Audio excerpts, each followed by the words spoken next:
Welcome back here on Live Now from Fox 1232 on the East Coast and 932 on the West Coast.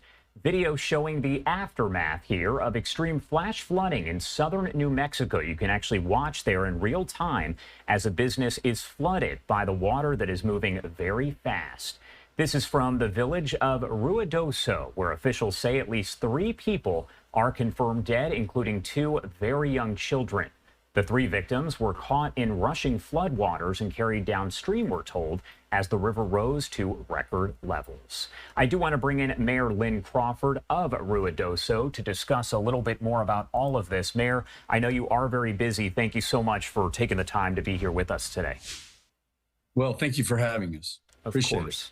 And first off, I did want to ask you how everything did happen here just several days ago as the rain started. Kind of walk me through all of that. Well, it was just a beautiful day. You know, we're in our monsoon season, and so we're expecting light rains continually. This is when we get our moisture. It's really one of the most beautiful times of the year. Well, started out like any other day, but we're very much aware of the fire and the burn scars that we had last year.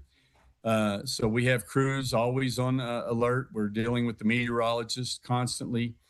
We showed that there was a storm system that was possibly going to build, and it was going to start around 1 to 4 o'clock building.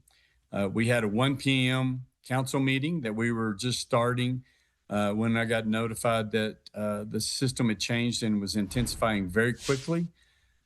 So we dismissed all of our first responders. They were getting pre-positioned, and then a little after 2 p.m., the skies opened up and we received 3.5 inches of water, of rain in about 90 minutes. Unfortunately, a lot of that hit that burn scar. And so shortly after, we had a wall of water, waves of walls of water between 8 and 10 feet tall that just constantly ran through the community, taking away homes. I'm sure you've seen the dramatic video of an entire home caught up in a river that just moments before you could have jumped across. And now I've got a 1,500 square foot home floating down the river, along with cars, propane tanks, and anything else that got in its way. And I'm actually going to pull up that video for folks who have not seen it just yet. You can watch their video captured as that home is actually floating through. And I didn't know, have you heard if anyone was inside, if there were any injuries there? What do we know about that specific situation?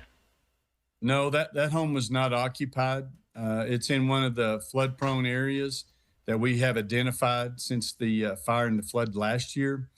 So, you know, we've gone, you know, we notify the people that there it is right there, that their homes are in a floodplain so that they need to be aware. And when they get the alerts, they need to go ahead and move to higher ground.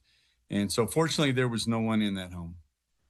And you talked a little bit about the rain itself, the fires that had burned a while back there. Has this area of New Mexico ever seen anything like the flooding that we're looking at right here on your screen?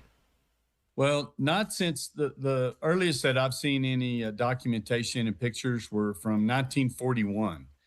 And then last year, after the June 17th fire, in 2024, the South Fork, and then the Salt Fire, you know, we saw significant flooding after that, but nothing like this.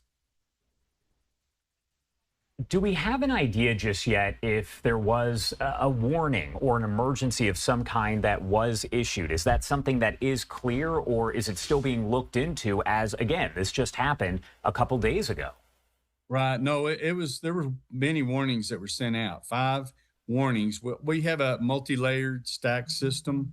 You know, your IPAW system, which is when you're in an area, that's the National Weather Service, that they will send out a report in your phone. Anybody with a cell phone on a carrier, you get that alert if you're in that area. We have the Call Me Ruidoso system, which is much like, it is a reverse 911 system. That's an opt-in system that people opt into.